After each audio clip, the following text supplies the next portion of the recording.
Bonjour, bonjour, tout le monde. Bonjour, bonjour même.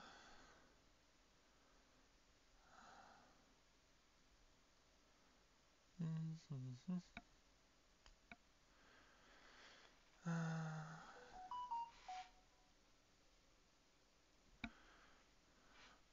Bonjour, bonjour. C'est Angèle, pas pour l'actu ARL News de ce 17 avril. Euh, Assez chargé, je dirais. Il y a à peu près entre 10 et 15 news aujourd'hui à traiter lors de cette revue de presse. J'espère que la première vous a plu, à celle ou celui qui m'a regardé. Donc nous allons de nouveau pouvoir voir ces actualités. Je vous souhaite donc encore une fois bienvenue. Et en sachant que si vous l'avez manqué, cette vidéo est retransmise après sur YouTube. Donc vous pouvez la regarder tranquillement à partir de 19h. Voilà. J'espère que vous allez bien et installez-vous confortablement, on commence.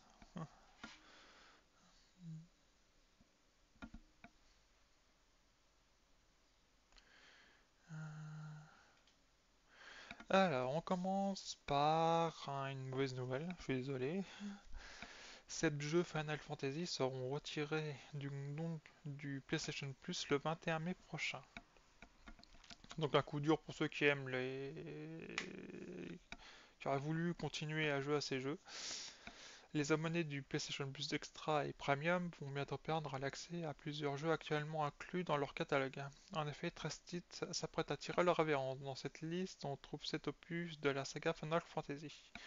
Il faut bien noter que ces jeux disparaîtront le 21 mai 2024. Ensuite, les adhérents au service ne sont plus en mesure de télécharger et d'y jouer.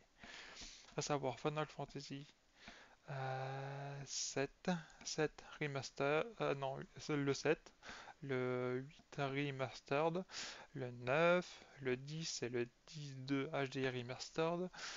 Final Fantasy est 12 Zodiac Age, Final Fantasy 15 Royal Edition et World of Final Fantasy. Tous ces jeux, au revoir. En plus de ces épisodes à la licence de Square Enix, Last Stop, The Messenger, My Friends Pedro, I Am Braid, Absolver et The Artful Escape seront également retirés. Donc c'est un gros retrait de jeu. Mon conseil, c'est si vous pouvez les avoir sur Steam ou sur Epic ou sur GOG, d'aller les acheter et pour pouvoir les garder à vita aeternam. Surtout sur GOG, où vous savez, où il n'y a pas de DRM, et donc vous pouvez garder le jeu à vie. Oui, vous pouvez même garder l'installateur à vie. Donc voilà, c'est bien beau les trucs, on vous met plein de jeux machin chose, mais si on peut les retirer, c'est un peu comme le cas de The Crew et bien d'autres. Voilà, ça le fait pas. Ensuite, The Witcher 3, les playtests pour l'outil réservé aux mods viennent de commencer. Attendu plus tard cette année, l'éditeur de mods officiel de The Witcher 3 peut d'ores et déjà être testé par une poignée de chanceux. Rappelons que CD Projekt Red avait annoncé cet outil en novembre dernier. Les utilisateurs peuvent donc s'inscrire via la page de Steam du Red Kit réservé au troisième opus de la franchise The Witcher. Il est bien évidemment nécessaire de posséder le jeu pour pouvoir utiliser le logiciel. Les invitations seront envoyées en plusieurs vagues avant la sortie de l'outil. Donc voilà quelques images à quoi ils pourront éventuellement ressembler. Donc vous noterez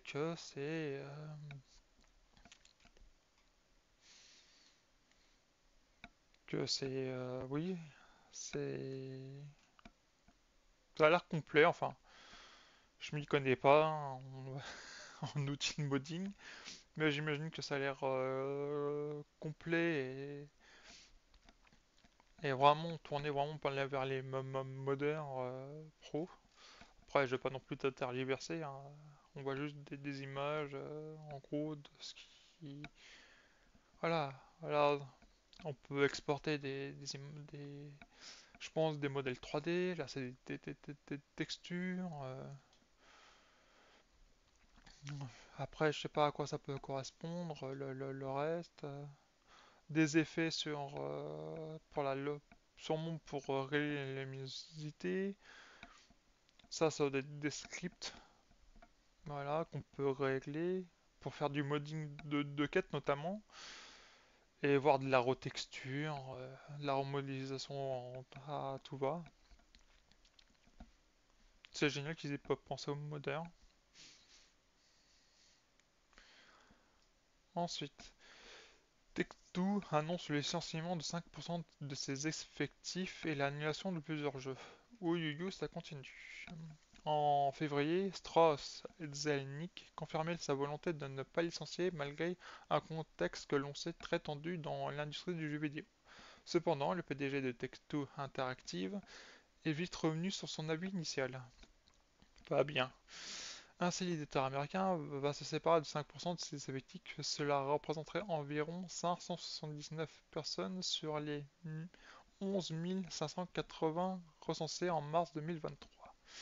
L'objectif de l'entreprise est d'économiser 165 millions de dollars par an. À mon avis, GTA doit leur coûter plus qu'une bagatelle. Le conseil d'administration a validé le plan dans le but d'augmenter les marges bénéficiaires de la firme. Ajoutons à cela le fait que plusieurs jeux en développement seront annulés et que d'autres projets vont être arrêtés. Ces changements seront effectués d'ici la fin d'année 2024. Je vous parie combien qu'il y a genre Bully 2 et Red Dead Redemption 3 qui sont passés à la trappe et d'autres joyeusetés.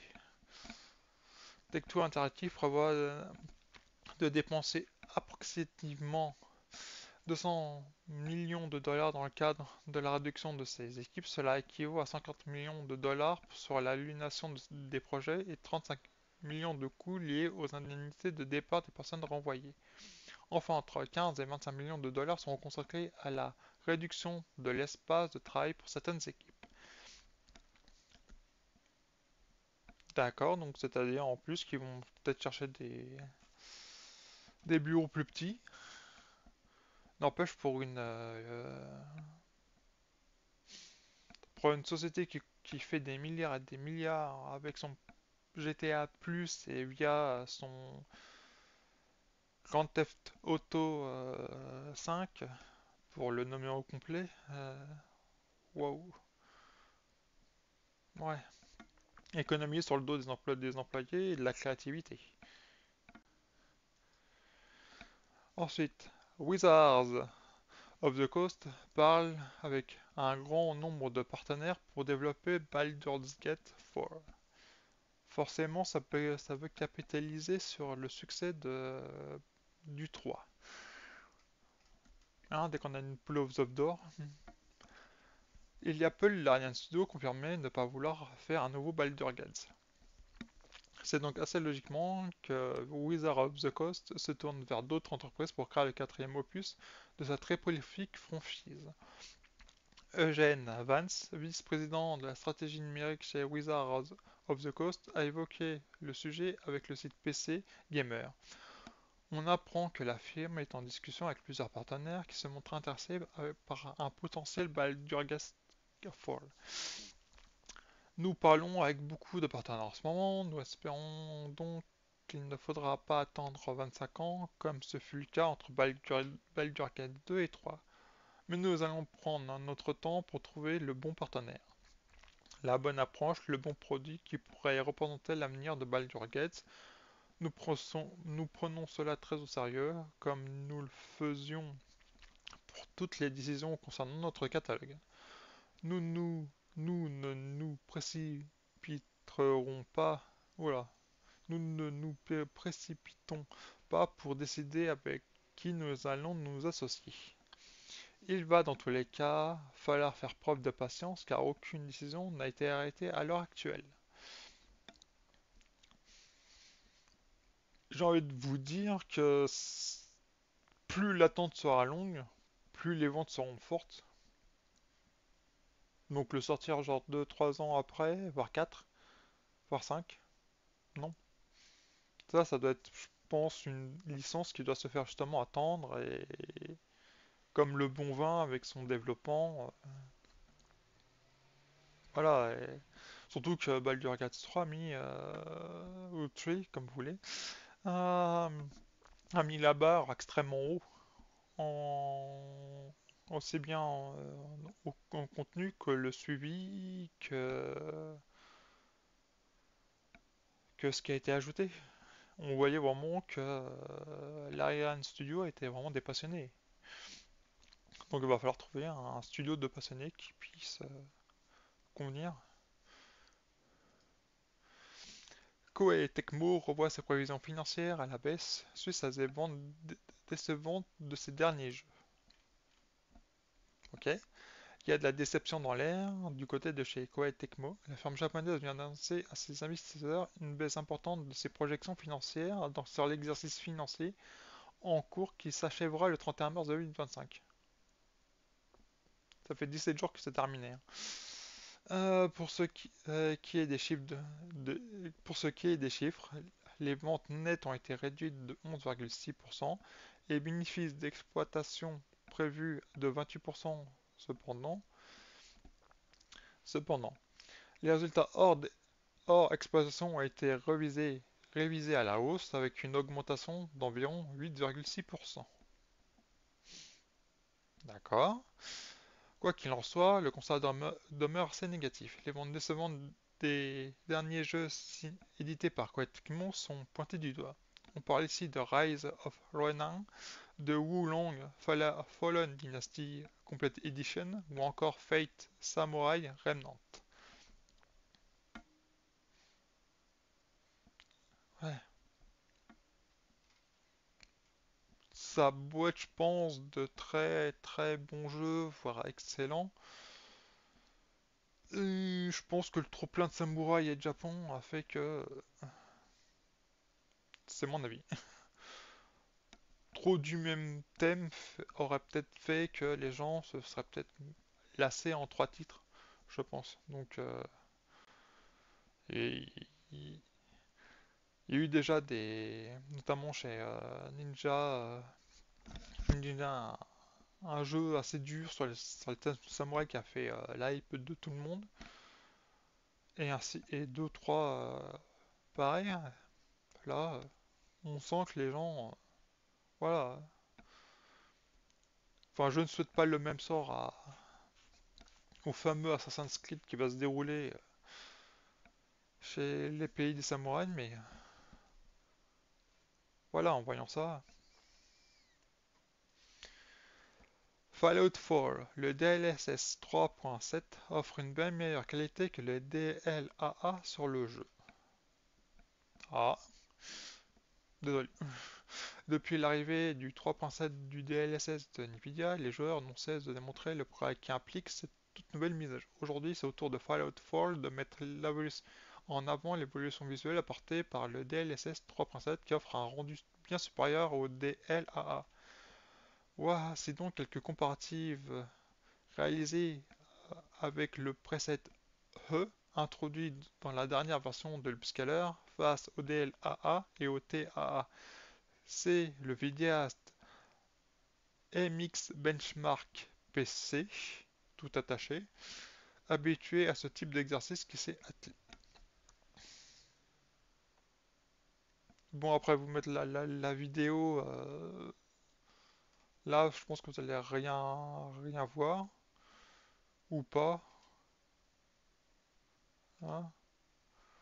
Ça, c'est du native, comme il le marque. Ça, c'est du DLLA, d'accord. DLSS 3.0.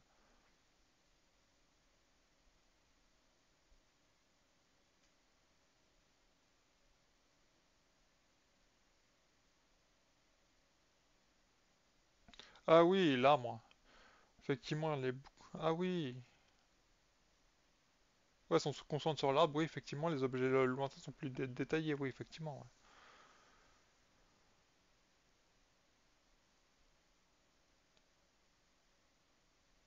ouais. Mhm.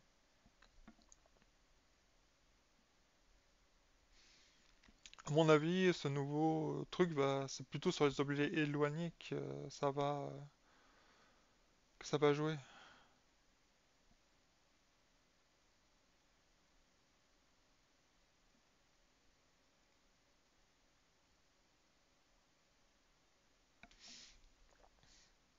Moi, c'est pas.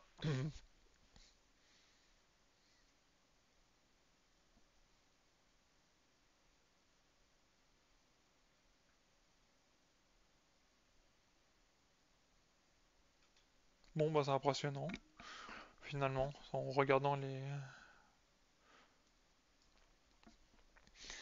Pour ce- La news suivante, donc la version PC d'Horizon Forbidden West prendra en charge le FSR 3.1 d'AMD dès que possible.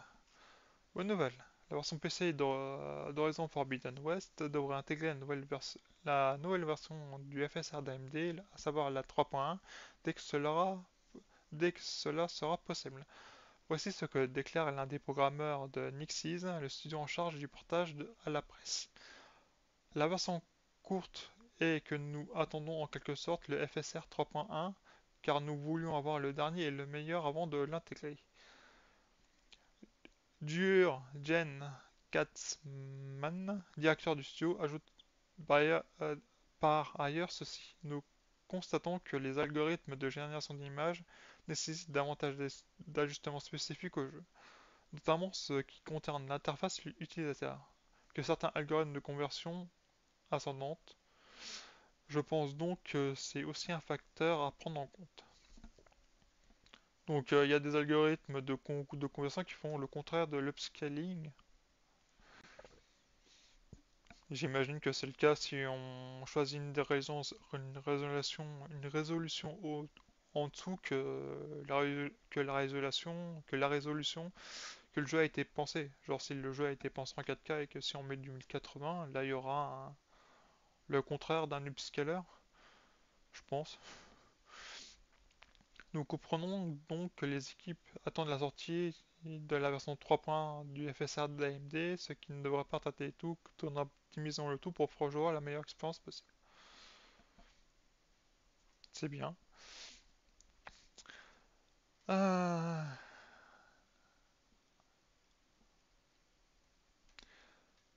Aujourd'hui à 16h, aujourd'hui à 16h, n'oubliez pas que Nintendo annonce son nouvel Indie World Showcase qui sera diffusé le 17 avril. Aujourd'hui donc. Le constructeur japonais organise un petit événement cette semaine. C'est pas un direct traditionnel, mais bien un Indie World Showcase qui fera son apparition ce mercredi 17 avril, donc aujourd'hui. L'émission durera approximativement 20 minutes et se focalisera sur les jeux indépendants qui sortiront sur Switch en 2024, puisque ce cher Hollow Knight Silk Song a été récemment évalué en Australie. Beaucoup de joueurs espèrent l'apercevoir durant cette conférence. La diffusion commencera à 16h, donc 7 AM, ouais, après je ne veux pas vous dire les. Mais ce sera 16h en France. Donc voilà, bon, en espérant qu'il y ait Hollow Knight et d'autres jeux que vous attendez. Ensuite, News Tech. Nvidia a un nouveau projet pour rivaliser avec la PS5 et l'Xbox. Connaissez-vous les PC SFF? Nvidia souhaite créer un écosystème de PC GeForce autour de ce format compact de machine, de quoi rivaliser plus efficacement avec l'attrait des consoles de jeux. Ok, Nvidia a un nouveau projet pour les PC de jeux équipés de cartes graphiques GeForce. Le format SFF pour Small Form Factor. Derrière cet acronyme se cachent des ordinateurs compacts, très compacts. Oh non, des ordinateurs au format très compact, à l'image du Corsair One ou du Mac Mini d'Apple. Donc aussi compact des consoles. Le format SFF a gagné en popularité ces dernières années pour s'éloigner des vieilles tours grises et qui prennent beaucoup de place sur nos bureaux. Mais créer un mini PC capable de faire du jeu vidéo n'est pas une tâche triviale. Moins il y a de volume, moins il y a de place pour un refroidissement efficace. Le site WCC Tech, WCCF Tech rapporte que Nvidia cherche à s'entourer de partenaires dans le domaine des cartes graphiques, mais aussi celui des boîtiers, des alimentations et des systèmes de refroidissement, pour créer un écosystème de PC ou de jeux au format SFF. Le but serait pour Nvidia de dresser un cahier des charges pour les fabricants afin de créer un label SFF en Enthusiast GeForce sur les produits conformes. Les consommateurs seraient ainsi aiguillés pour trouver des composants compatibles entre eux, surtout avec l'usage d'une carte graphique véloce. Donc j'imagine que ils vont créer des cartes eux-mêmes, des cartes graphiques plus petites, avec un refroidissement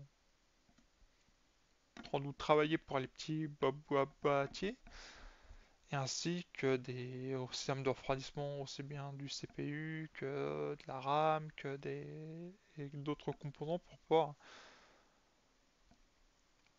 Mais avant de lire la raison, mais pour concurrencer les PC pour que ce PC concurrence les consoles de jeu, va falloir qu'il fasse moins de 500 euros à avoir moins. Donc c'est-à-dire quoi qu'on aura une sélection de cartes pas chères et de composants pas chers pour pouvoir créer son PC et qu'il soit à ce prix-là. J'imagine, vu que ça va être plus petit. La création de PC ultra compacts pou- pourrait aussi faire de ces machines des alternatives effrayantes aux consoles de jeu. En particulier si Microsoft finit par proposer une interface de console pour Windows sur ce type d'appareil ou sur les consoles PC portables. Heureusement, le projet ne semble pas de créer un nouveau format propriétaire, concurrent du standard ITX, mais plutôt de s'harmoniser avec. On aurait pu craindre de Nvidia une tentative de privatisation, oui, d'une partie de l'écosystème PC. Mais à ce stade, il s'agit plutôt d'un simple label. Rien n'empêchera donc d'intégrer une carte graphique AMD Radeon dans un boîtier SFF Enthusiast GeForce. Donc j'imagine que si vous êtes plutôt du côté du rouge à la force,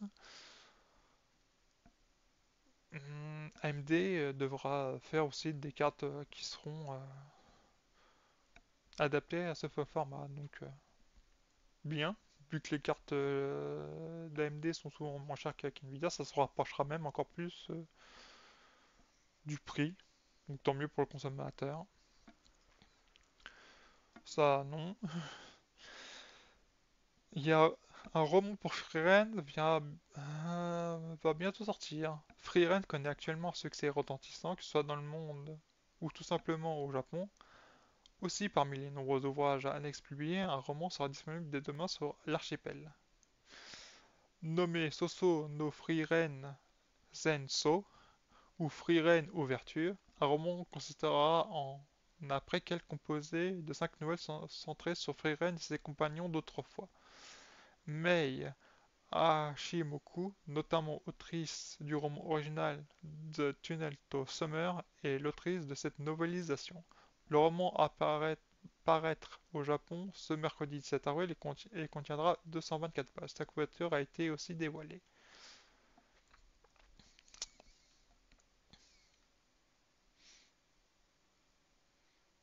Mhm.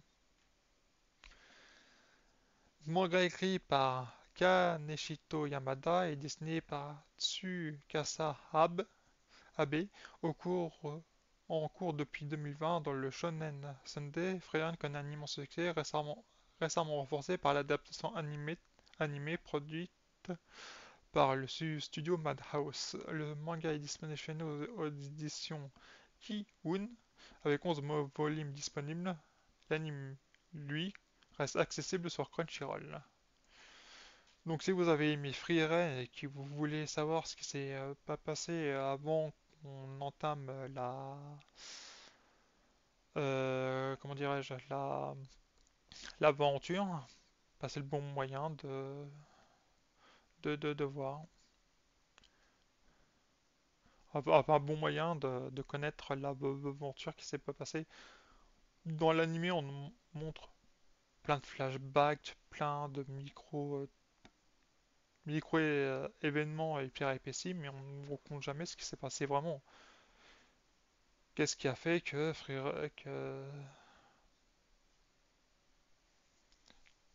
Frieren et ses amis sont devenus ce qu'ils sont devenus. C'est les grandes lignes.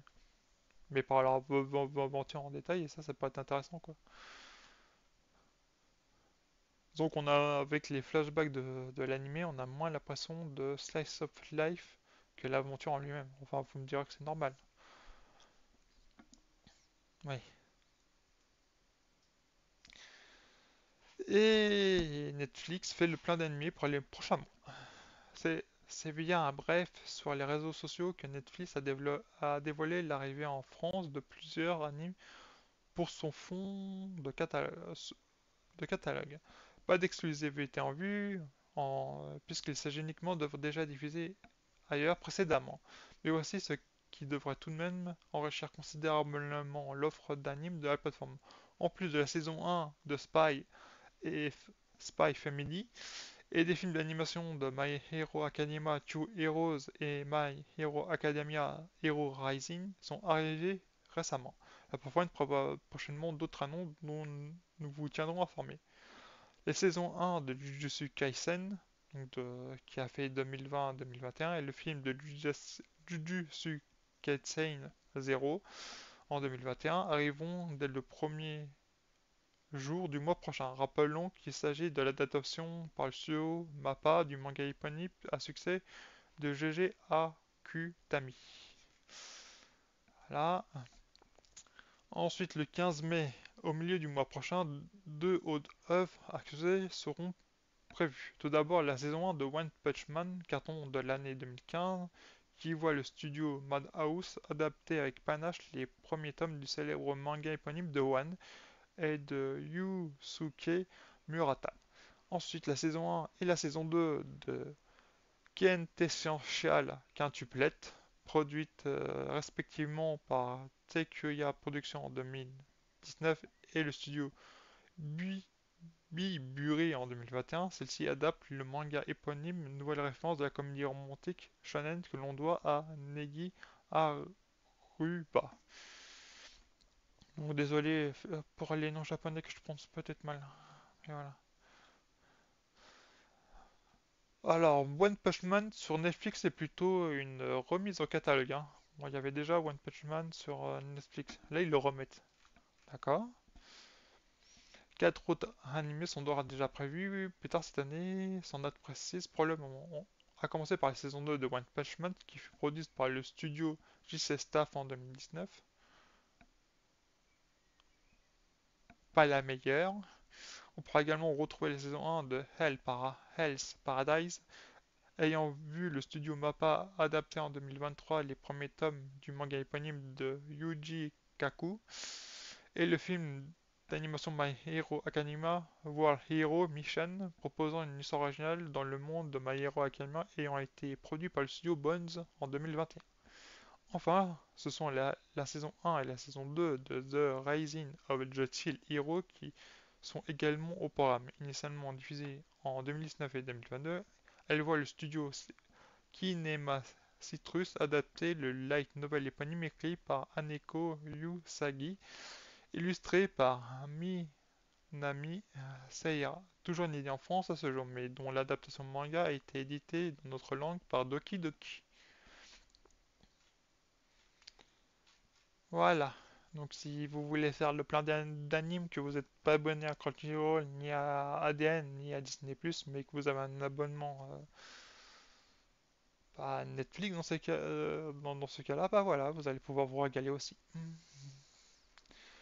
Et chers messieurs, dames, euh, c'est tout pour le moment. En vous remerciant de de votre écoute. Si vous voulez interagir maintenant, allez-y, postez votre question, savoir sur quoi vous voulez débattre et tout. Je suis là, donc vous pouvez aller. En sachant qu'on se retrouve ce soir à partir de 18h30 pour une soirée jeux vidéo. Ce sera toujours sur Call of Duty, hein, pour éventuellement. Donc au début, on se fera sûrement du Rebirth Island pour continuer à se faire scanner pour gagner des objets cosmétiques. Ensuite, on ira peut-être, c'est même certain, faire du zombie pour gagner la nouvelle pièce détachée qui apparaîtra là ce soir à 19h. Donc on va même la découvrir si on a débloqué la pièce détachée dans la soirée, on la testera puis on verra ce qu'elle vaut. Je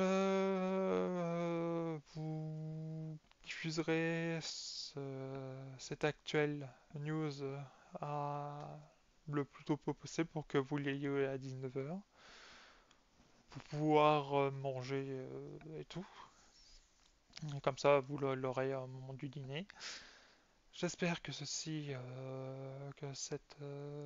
émission vous a plu. Merci de votre, merci aux spectateurs de venir. J'espère un jour qu'il pourra me parler. Et bah écoutez, je vous souhaite une bonne après-midi. Au revoir à vous.